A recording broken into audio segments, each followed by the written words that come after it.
Live from WRAL News Headquarters in Raleigh, your #1 source for local news. WRAL News, coverage you can count on. Flags are flying at half-staff at the U.S. Capitol in honor of Senator Dianne Feinstein. Coming up, a look back at her historic political career. Today, Wake County Schools will swear in the new superintendent, a preview of Robert Taylor's plans for the system. And WRAL goes over the edge for Special Olympics North Carolina. We are live in downtown Raleigh. That's Ashley Rowe preparing to make her way down a 30-story building. So excited for her. First, we begin this noon with breaking news. A Johnston County deputy has been fired. The sheriff sent us the letter that spells out what led to that action. Michelle McConaughey is in the WRAL Live Center with the explosive allegations.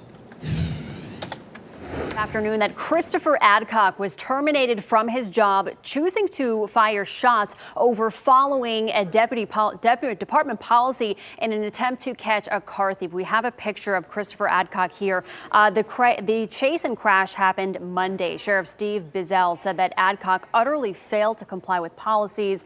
And according to the sheriff's office, Adcock was involved in the pursuit of a stolen vehicle. When that vehicle hit his cruiser, he fired 5 shots, but no one was hit. That is when the pursuit ended. The suspect exited the vehicle, and without any additional threat to Adcock's safety, he fired his gun at the unarmed fleeing person who was not attempting to use physical or deadly force to escape. Now, the identity of that driver has not been released because that person is under 18. Bizzell is also asking the SBI whether Adcock should face any criminal charges. We will continue to follow the story. Now to our other top story. Senator Dianne Feinstein, a vocal advocate of gun control measures who is known for trying to find common ground with Republicans, has died at age 90. She was the longest serving female senator and the longest serving senator from California. NBC's Andrea Mitchell has more on the life and legacy of Senator Feinstein. Dianne Feinstein, a leading woman senator for generations, whose political career in California was launched by tragedy. November 1978, San Francisco Mayor George Moscone and Board of Supervisors member Harvey Milk were assassinated in City Hall. Then Board of Supervisors President Dianne Feinstein tried desperately to save Milk's life. Both Mayor Moscone and Supervisor Harvey Milk have been shot and killed. The event cementing her passion for gun reform. She was elected mayor and became a national figure on Democratic nominee Walter Mondale's shortlist for running mate before he chose Geraldine Ferraro. I've had an opportunity now to be the first woman and the first mayor to be asked to go through an interview process. And I view that as a major opening of a door and something that's very important to do. It was the Clarence Thomas hearings before an all-male Senate Judiciary Committee in 1991 that got Feinstein to the Senate, as she recalled in 2018. And what did I see but an all-male Senate Judiciary Committee grilling Anita Hill? And it was not nice, and it was not what one would like to see. And that was my incentive to run in 1992. After her decisive Senate win, then-Senator Joe Biden made her the first woman on the Judiciary Committee. In Congress, she quickly made an impact, leading the charge for an assault weapons ban in 1994. As Senate Intelligence Chair, she took on the CIA's waterboarding of prisoners, holding hearings into the Bush administration's harsh interrogation techniques. But in later years, colleagues faltered her performance during Supreme Court confirmations, praising Republican Lindsey Graham for getting Trump nominee Amy Coney Barrett confirmed just weeks before the 2020 election. This has been one of the best set of hearings that I've participated in. But through political and personal trials, Dianne Feinstein's legacy as a trailblazer endures. Andrea Mitchell, NBC News, Washington. And happening right now in the WRAL Live Center, Feinstein was fondly remembered by colleagues today, many outpouring a lot about her. Senator Tom Tillis writing, Senator Dianne Feinstein was a trailblazer who lived an incredible life dedicated to public service. She was one of the most effective legislators in recent memory. Also, Senator Ted Budd sharing his thoughts here. Amy, Kate, and I send our condolences to the family and friends of Senator Dianne Feinstein. While we disagreed politically, she was a trailblazer in the Senate, and we respect her decades of service to this institution. Michelle, thanks. Speaker Kevin McCarthy's days may be numbered. Today, the House is poised to vote on a measure to prevent a government shutdown, but opposition from within the GOP puts its passage at risk. At least 8 House Republicans are against or are leaning against the short-term funding stopgap, with Democrats expected to universally oppose it. Republicans can afford to lose only 4 votes, assuming full attendance. We'll have a closer look at where the vote stands in our next half hour. Within the next hour, Wake County schools will have a new superintendent to lead more than 160,000 students. The state's largest school district is swearing in Dr. Robert Taylor. WRAL's Aaron Thomas is live at the Wake County School Board headquarters, where we will hear from the district's new leader for the first time. Aaron? Yeah, Jeff, and it's shaping up to be a big day here at the state's largest school district. This parking lot's actually filling up as people want to witness Dr. Robert Taylor get sworn in. He's no stranger to North Carolina, having spent time as a superintendent in Bladen County Schools, as well as the deputy state superintendent for 2 years here in North Carolina. Actually, within the past 20 minutes, we just wrapped up a one-on-one interview with Dr. Taylor. You can see it on your screen right here. He has a number of challenges ahead of him. You're talking about funding for the school district. There's bus driver shortages and making up for learning loss for students brought on by the COVID-19 pandemic. Since he's been in town, he's had a chance to tour some of the schools throughout the district, meeting some of the students and staff involved in Wake County schools. The swearing-in ceremony gets underway at 1 o'clock this afternoon. I'll have live reports beginning at 4 o'clock and highlight that one-on-one interview and talk about some of the challenges he plans to take on during his first 100 days on the job. Jeff? Can't wait for his plans for the future. Aaron Thomas, live for us this noon. Thank you. A Proud Boys member who vanished after he was convicted for his role in the January 6th Capitol attacks is now in the custody of the FBI. In May, a judge found Christopher WRAL guilty of several charges, including assault and using a dangerous weapon. He was allowed to await sentencing on house arrest, but vanished in August. Prosecutors had sought a 14-year sentence. The Department of Homeland Security is investigating a ransomware attack on a government contractor. Johnson Controls, a major manufacturer of alarm and building automation systems, was hacked last week. It caused disruptions to IT systems and knocked some of the company's subsidiary websites offline. Officials are trying to determine if any sensitive security information was compromised, including any personally identifiable information of Homeland Security officials. The IBMA Bluegrass Festival is leaving Raleigh after more than a decade. The party isn't over just yet, though. We still have 2 years to enjoy the event. WRAL is a proud community sponsor. Brian Schrader is in the middle of all the action downtown with fan reaction to the festival's decision to leave. Brian. Well, we're focused on the party right now, Jeff. It's just getting started on Fayetteville Street. I'm not doing any picking and grinning. I'm just doing the grinning because I don't know what to do with this thing. But this is a highly Instagrammable place here on Fayetteville Street as we celebrate bluegrass music in downtown Raleigh. And as the party gets started, we have blocks and blocks of fun out here with music. We have food trucks. There's an art market. All of this getting started right now in downtown Raleigh and lasting through tomorrow. It is a huge deal down here, but as you mentioned, next year is the last World of Bluegrass in Raleigh. However, the city is promising another music festival in 2025 that celebrates Americana music, and I talked with one fan who is hopeful about that new festival. I'm excited about that, and having a variety of music, but we really love bluegrass.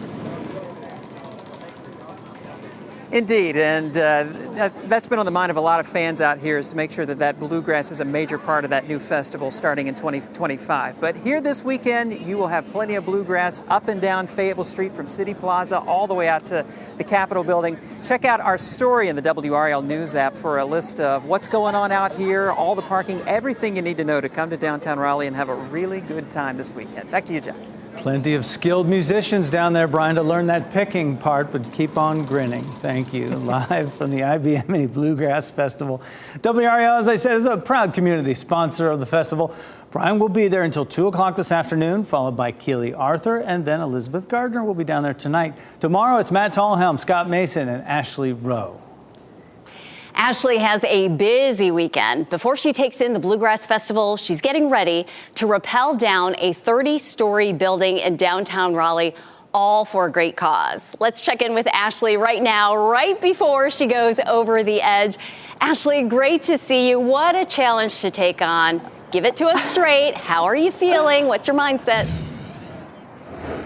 So, Renee, I've got to tell you, I am currently hanging with a few ropes over the Wells Fargo Tower, and if you hear the shakiness in my voice, it's because I refuse to look down to see what is below me. But you can take a look. This is all for an awesome cause, though, for the Special Olympics North Carolina. This is something I have never done before, guys. And again, I have not looked down, so you know better than I do what is below me at this point. Yeah, we're looking down and you're up pretty high, that's for sure. Yeah, don't look down. You know, a lot of people who are offered the opportunity to go down one of Raleigh's tallest buildings, they would be like, no way. What made you want to do this? Well, I can understand why people don't want to do this. I have probably applied 6 layers of deodorant so far this morning. Like, I'm very, very nervous. But here's the deal. My cousin's daughter is a Special Olympics athlete in Canada, and I have seen firsthand the joy that Ella has being a participant in all of these amazing sports. She's run track and won all these awesome medals and just has built such community. So when I found out about this opportunity to raise a bit of awareness about Special Olympics North Carolina, I had to jump at the opportunity, even if it meant facing 30 stories of fear. Ashley, you've got this, doing this for Special Olympics North Carolina. We're going to let you get started, but we'll be checking in on you throughout the hour. Okay, and we'll chat with you once again once your feet touch the ground. Can't wait. You got this. Thanks. I think she's frozen. Yeah. She's frozen right there. Oh, my goodness. She's going to do great. Good for her. She'll be just fine. Yeah. Next at noon, celebrity Sharon Osbourne shares her medical struggles with taking Ozempic to lose weight. What she is warning others about her experience. Also, gun suicides are at record levels. The difference among states with varying gun laws. Plus, a couple in Texas tried to sell a Jaguar cub without a license. The prison time they could face. Elizabeth. And we're about to embark on a busy, busy weekend of outdoor events. We still have a lot of cloud cover showing up here on the satellite picture. We'll go over Futurecast and I'll show you when those clouds move out where you are. Coming up. Download the new WRAL streaming apps on Roku, Fire TV, Apple TV, and Android TV.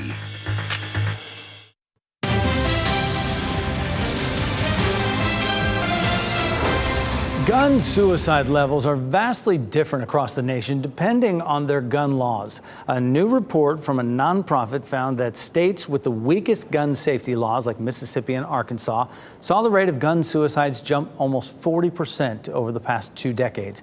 In contrast, states with the strongest safety laws saw rates decrease slightly over that same time period. Tesla is once again at the center of a lawsuit alleging racism at one of its factories. This time, the U.S. government accuses the automaker to have allowed repeated and overt displays of racism toward black employees at the factory in Fremont, California. Racial slurs, including the N-word, were allegedly used by non-black employees when speaking to black employees at the factory. The suit also alleges instances of racist taunts and threats, including death threats. It also claims black employees who complained about the behavior were subject to retaliation. Sharon Osbourne is sharing her experience taking Ozempic to lose weight. Osbourne says she endured a few weeks of nausea and said she was also often thirsty and had no desire to eat. The celebrity says she's lost 42 pounds, but did not intend to drop that much weight. Ozempic and its sister drug, Wegovy, work by mimicking a hormone that the body naturally makes to slow the passage of food through the stomach, which helps people feel fuller longer. A startling reminder of deer mating season after a deer jumped from an overpass and crashed through the windshield of a car below on a highway. A freak accident happened in New Jersey, causing a 2-vehicle accident. The doe went through the windshield and landed under the steering wheel, and sadly, it died. Remarkably, the driver only suffered minor injuries. A Texas couple faces up to 5 years in prison and thousands of dollars in fines for trying to sell a Jaguar cub without a license. They are the first to be charged under the Big Cat Act, established in December. It bans the importation, transportation, sale, and possession of prohibited wildlife species. Jaguars are a prohibited species. Authorities say the couple also sold a margay cub for $7,500 to an undercover agent. We have some exciting news to share about our fearless leader here at WRAL. The North Carolina Association of Broadcasters honored our news director, Rick Gall, with a Distinguished Service Award. The award recognizes outstanding service in the broadcasting industry.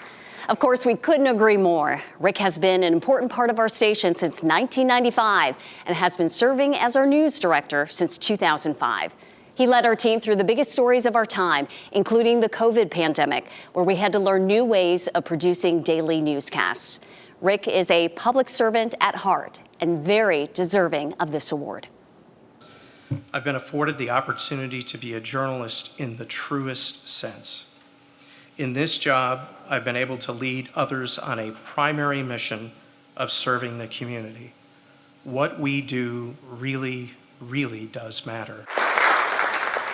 Angus Barn hosted the event, and former WRAL News anchor David Crabtree was also honored and inducted into the North Carolina Association of Broadcasters Hall of Fame. David and Rick, we congratulate you on your incredible service to this community, the state, the broadcasting industry, and to WRAL. We are so fortunate to have worked with two of the best in the business. Nobody better in the business. Don't miss out on the Triangle's newest walk-through holiday light event. More than 13,000 lights covering 4 miles will transform the stands at the DBAP into a fantastic light show. Grab a tube, hit one of the frosty fun hill slopes, or hop aboard the Bulls Express and travel around the outfield in style. This all happens November 22nd through New Year's Eve. To purchase tickets, you can go to WRAL.com. All right, we're going to check in and see how Ashley Rowe is doing. She is in the process of rappelling down the Wells Fargo building in downtown Raleigh, slowly making her way down over the edge for Special Olympics, North Carolina. All right, you can almost see her there, down, it's 30 stories, right? Huge look there, and they have this set up. And, you know, she's probably not too hot out there, no sun shining right now, still the clouds hanging in there. We'll check back in with her in just a little bit.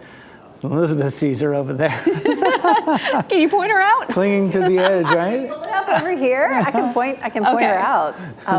It's kind of hard to see from our vantage point, yeah. Yeah, there it is. Okay. So she's right I see her now. there. If you pull it up on the big screen, it's probably really hard for you guys to see at home because we've got this kind of shrunken down, but she's right there. So it looks like she's about a third of the way, maybe a quarter of the way down, working her way down. Boy, I know what that feels like. The year that I did it, I thought, you go over the edge and then you're fine, right? I didn't feel fine until I was maybe about to here, and then I was like, okay, we're almost done.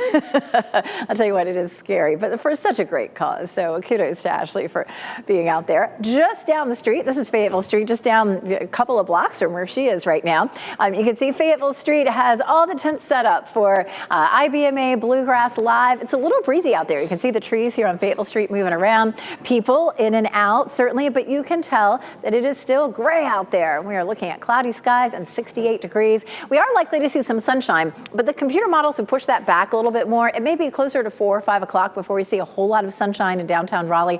But here's a look at the potential forecast. We should climb on up into the upper 70s by around 3 or 4 o'clock, and we should start to see some sunshine. And then clearing through the evening, nice and cool by 10 or 11. The music does go that late. Could be in the mid 60s. So obviously, if you're headed out there, you're probably taking your jacket because it's pretty chilly right now. We have a low pressure system that continues to hang around offshore. It looked like it was going to move away a little faster, but it's just taking its time, and that's why we continue to see the cloud cover. This is a look at our high resolution satellite. We're starting to see the cloud cover erode a little bit south and west of Fayetteville. I've been pulling up cameras, and it's really cloudy pretty much everywhere, but very, very slowly, we're starting to see the back edge of that cloud cover eroding.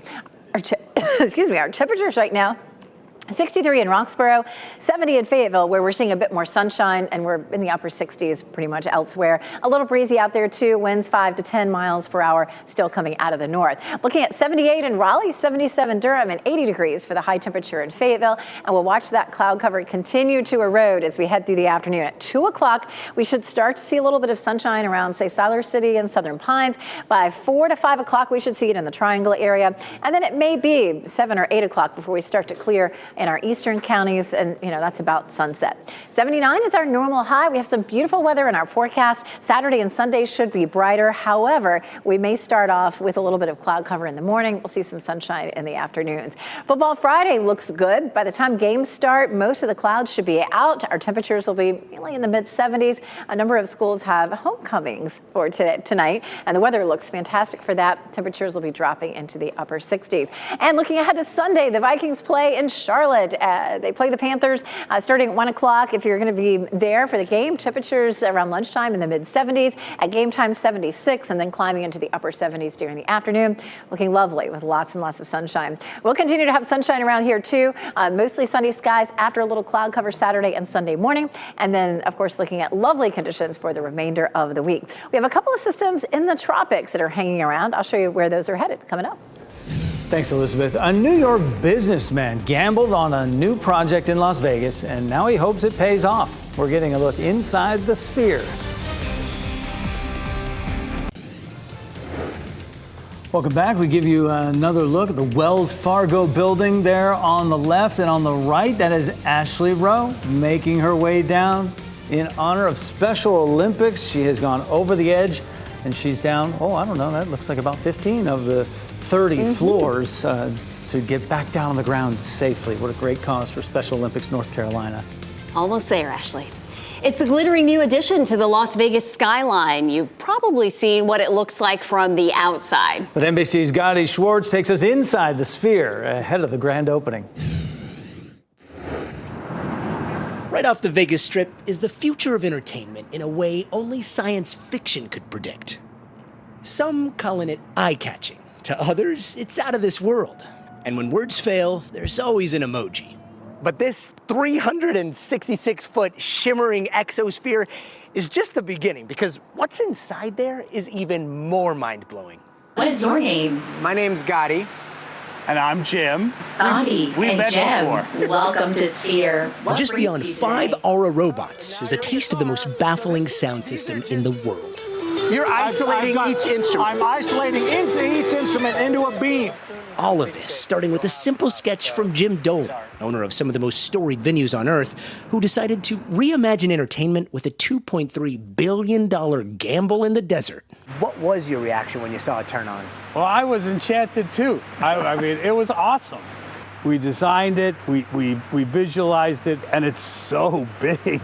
And finally, inside the Sphere within a Sphere, 168,000 square feet of high-definition LEDs, 167,000 speakers, 17,000 seats, and 10,000 of them powered by haptics. It's impossible to describe, right? It's like trying to explain what a peanut butter and jelly sandwich tastes like to somebody who's never tasted one. This weekend, U2 claiming the first residency, followed closely by another fully immersive experience called Postcards from Earth. All about this even bigger sphere that we all call home. Gotti Schwartz, NBC News, Las Vegas. That is something out of this world. Dolan also controls properties including the Chicago Theater, Madison Square Garden, and Radio City Music Hall.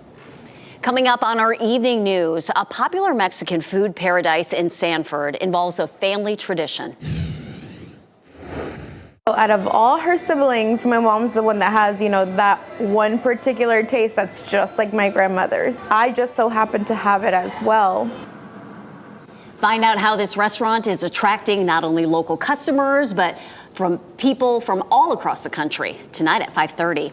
Still to come on this newscast, Democrats and Republicans can't seem to agree on a new budget, which means a government shutdown. After the break, what's holding up progress?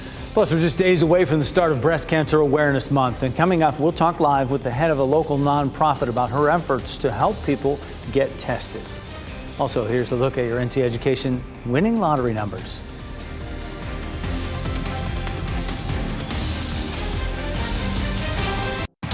shot in 4K ultra high definition. Your number one source for local news. WRAL News. Coverage you can count on. The oldest member of the Senate, the longest serving female senator, and the longest serving senator from California is dead. Senator Dianne Feinstein served 30 years in the Senate. She's remembered as a vocal advocate of gun control measures, environmental protection, and reproductive rights. She's also known for finding common ground with Republicans. Before her election to the Senate in 1992, Feinstein served as the first female mayor of San Francisco. She was 90 years old. Congress is in a race against the clock to reach a funding deal before Sunday's deadline. Many government workers will still be required to work without a paycheck, except lawmakers. Rebecca Castor takes a look at the issues dividing Congress. With little time left to stop a government shutdown, Congress still does not have a clear plan. I've seen this movie before. It never ends very well, and a government shutdown hurts everybody. Lawmakers have until Saturday night to pass a new spending bill. But House Speaker Kevin McCarthy can't seem to rein in his far-right colleagues who want to slash the budget. In the Senate, Republicans and Democrats are working together on a bill to fund the government for 6 weeks, but it likely won't pass in time. With the House chugging away on a separate interim bill that includes border security. No longer can the president ignore a problem he created that kills Americans every single day. It appears a shutdown, possibly the fourth in a decade, is inevitable. And the White House says it won't be to blame. This is between Speaker McCarthy and a small group of House Republicans that want to hold the entire U.S. government hostage. If not, many government operations will grind to a halt on Sunday. Millions of federal employees and military service members will miss paychecks for now. Let's say it goes a month, which was the length of the shutdown back in 2018-19, then things start to happen. Ripple effects could ultimately impact small businesses, buying a home, clinical trials, and travel. It's just a matter of time before the chaos in Congress leads to chaos at airports. And breaking right now on the WRAL Live Center, McCarthy managed to get Republicans on board with his short-term funding bill to fund the government through October 31st, or at least he got everybody to agree to start debating on that. The rule passed today, 218 to 210, but the CR is still expected to fail. McCarthy has really rallied his troops around the CR, which includes across-the-board spending cuts. That vote is expected just after 1 o'clock today. Michelle, thanks. The United Auto Workers Union is expanding the strike. A short time ago, the union announced plans to spread the strike to a Ford plant in Chicago and a GM factory near Lansing, Michigan. The union confirmed yesterday that submitted a counteroffer to Stellantis during its first high-level meeting, giving the company less than 24 hours to respond ahead of the new deadline. Today marks 2 weeks since auto workers first hit the picket line. Possible child labor law violations at 2 chicken processing companies is causing the Department of Labor to investigate. The Purdue Farms and Tyson Foods investigation follows a report from the New York Times earlier this month. The report mentioned an underage migrant worker was severely injured while working for a sanitation company hired by Purdue in Virginia. Purdue says it plans to cooperate. Tyson has yet to comment. We have an update to a story we first brought you as breaking news earlier this week. The Cumberland County Sheriff's Office has obtained a warrant for first-degree murder on a South Carolina man for the killing of Henry Downing Jr. Tuesday morning. The Sheriff's Office says Thomas Blake is in custody in Georgetown, South Carolina. WRAL's Breaking News Tracker was on the scene Tuesday morning on Lady Slipper Drive in Fayetteville, where officers found Downing with gunshot wounds. He died at that scene. Raleigh police are investigating a shooting that sent one person to the hospital. This happened on South Saunders Street last night. The WRAL Breaking News Tracker was on the scene while several officers and first responders were there. We're told one adult was hurt and taken to the hospital. A person is expected to survive. No word yet on a suspect or arrests.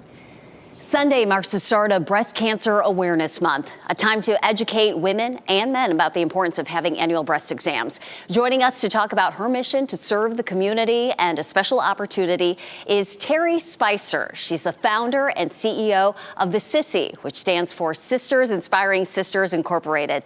Terry, great to have you on the program. Now, for our viewers who might not be familiar with your organization, talk to us about how it got started and the overall mission.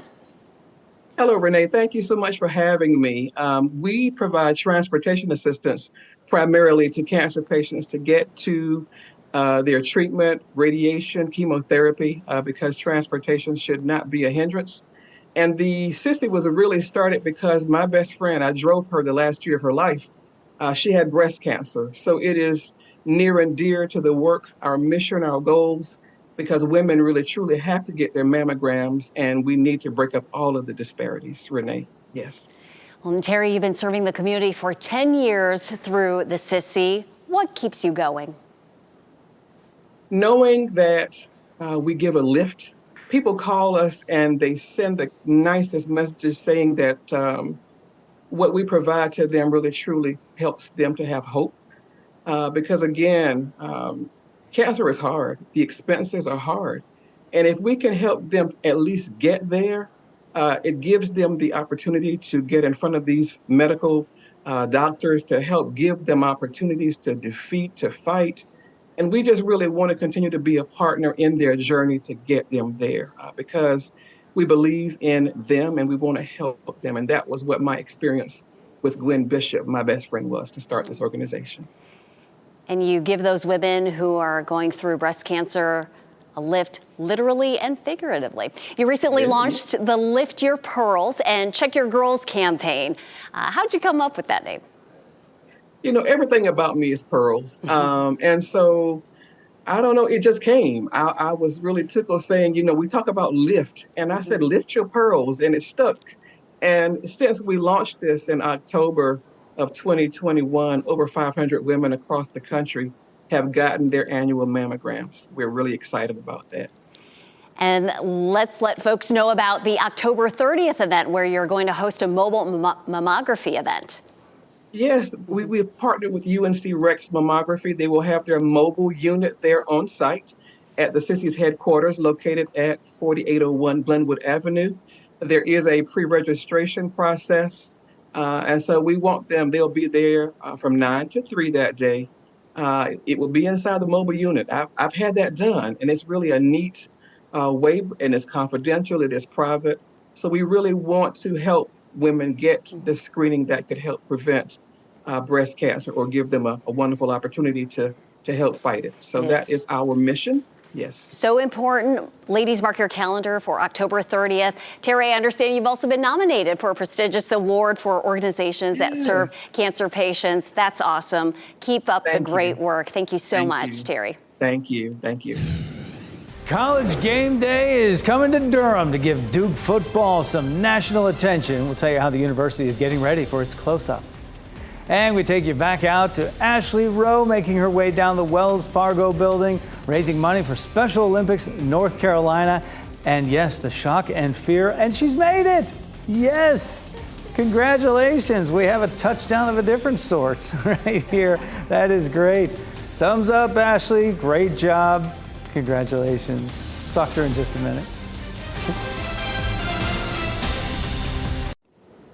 College football's game day is in the Triangle for Duke's big matchup against Notre Dame. The game day bus is in Durham, setting up for the big day tomorrow. It's the first time the show has come to the Bull City for football. Crews were setting up the outdoor set yesterday on Duke's Able Quad. Organizers say they've been preparing for days. And ESPN announced comedian and actor Ken Jeong will join the panel as the guest picker for the game. Jeong is best known for his role in the Hangover film series, as well as the NBC sitcom Community. He is a proud Duke alum. Carolina Panthers are on the prowl once again this weekend, looking for their first win. They're taking on the Minnesota Vikings, who are also looking for win number 1. You can watch that 1 o'clock on Fox 50 Sunday, followed by the Patriots and Cowboys. And after that is over, you can turn it to WRAL for Football Night in America. Then Sunday Night Football right after that. Kansas City Chiefs take on the New York Jets at 8:15.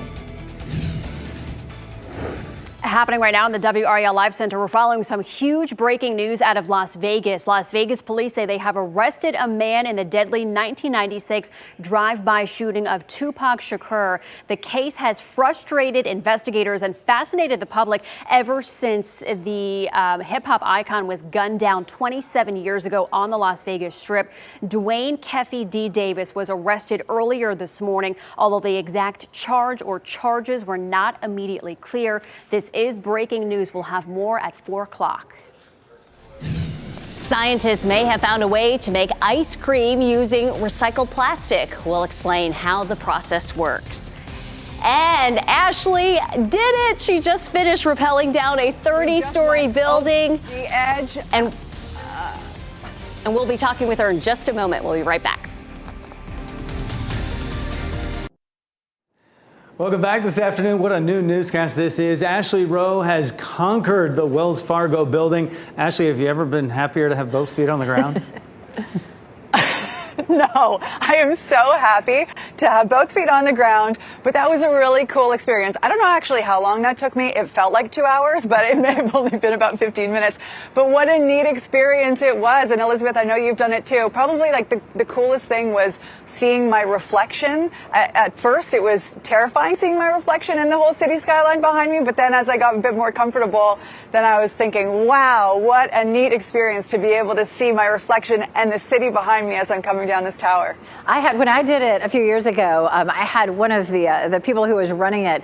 You've got your radio right here, and I'm just like stiff as a board trying to go down the building. And she said, "Don't forget to look around at the pretty view." I'm like, and this is what I did. Okay, there, I looked at it. So I know how you feel. What was it like when you took those first steps down the building?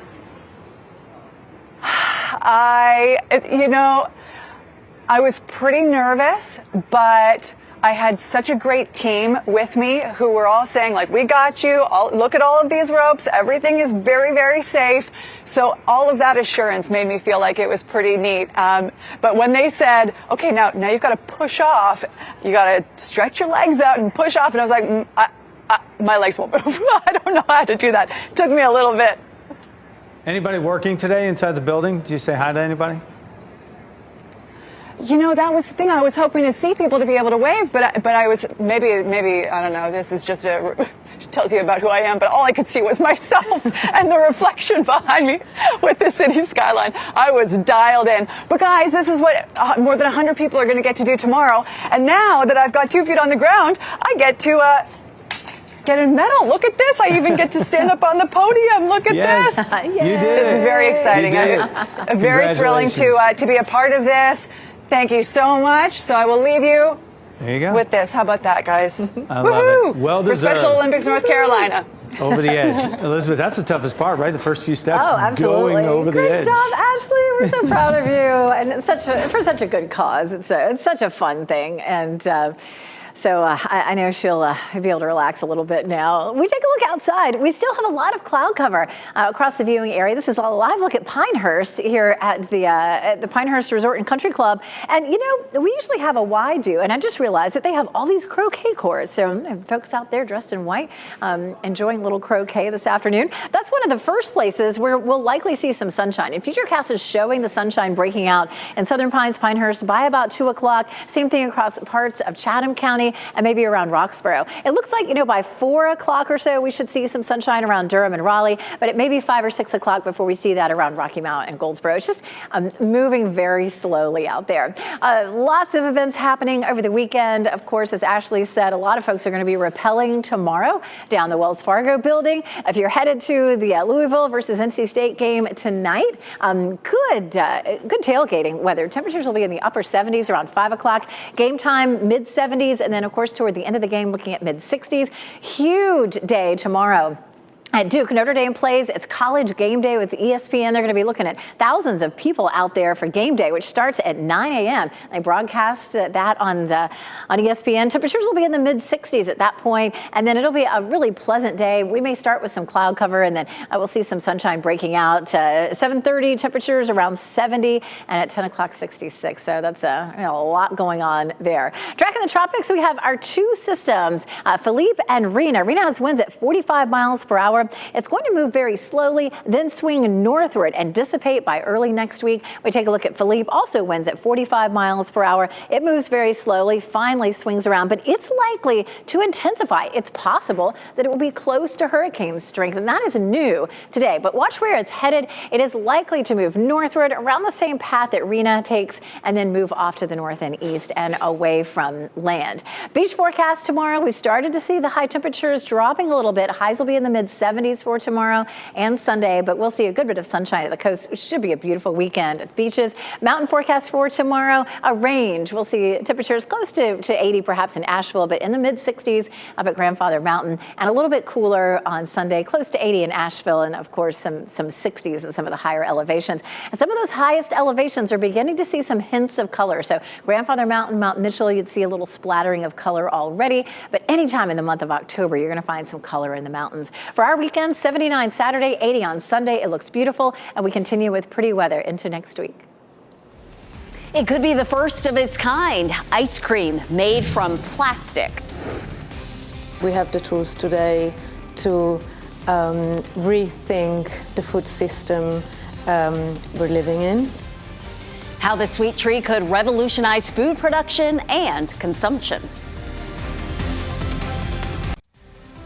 As we wrap things up, here's a look at a few of the headlines we're following today. A Johnson County deputy has been terminated for firing 5 shots at a fleeing suspect who did not pose an immediate threat. The sheriff's office says Deputy Christopher Adcock was chasing a suspect who struck his cruiser in a stolen car and then drove off. His termination letter called the deputy's use of force, quote, clearly excessive. It also asks the DA to consider criminal charges. Flags are flying at half-staff in Washington, D.C. right now to mourn the death of Senator Dianne Feinstein. She was the oldest member of the Senate, the longest-serving female senator, and the longest-serving senator from California. Senator Feinstein died in her San Francisco home. She was 90 years old.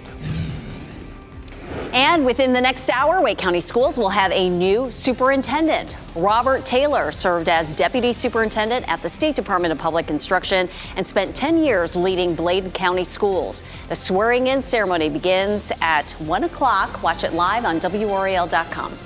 Only 9% of the world's plastic waste is recycled. Now scientists are trying to figure out how to use plastic in unique ways. A team in Scotland says they've found a way to break down plastic waste and turn it into a molecule that tastes like vanilla. A London artist took that idea a step further by creating what she says is the first edible ice cream made from plastic. It's now part of an art installation called Guilty Flavors. This project started from a very big frustration about how the plastic recycling system cannot keep up, and also that despite all the information around plastic production is not decreasing. The ice cream will have to go through the same regulatory processes and food standard processes as any other food ingredient before it hits store shelves. I want to know, does it taste good? I know. Our pet of the day is a gentle older guy looking for a nice, quiet home to spend his retirement. Highlander is a 10-year-old neutered male dog weighing 83 pounds. He found himself at the shelter after, sadly, his previous owner died. Highlander is good with other dogs and kids, but he doesn't get along well with cats. He likes exploring new spaces and being fairly independent. His favorite foods on earth are cheese and peanut butter. For more information about Highlander, please visit spcawake.org. Coming up on our news at 4, it is a local take on America's Got Talent. We introduce you to the aspiring dancers, singers, and performers working at UNC hospitals in our area. Maybe another local entry coming. Ooh, that'd be exciting. Talk about a close call. A large group of stingrays in Florida narrowly escaped being shark food. A drone operator had been filming a shark, but as he turned his drone around, he noticed hundreds of stingrays. The shark closed in on them and began its pursuit. The stingrays used a few slick moves. They got away, and the shark got away hungry. Just wasn't able to catch them. NBC News Daily is next on WRAL, your next local news update in 30 minutes. Have a great weekend. Keep watching WRAL News over the air Channel 34 and Spectrum Channel 1257.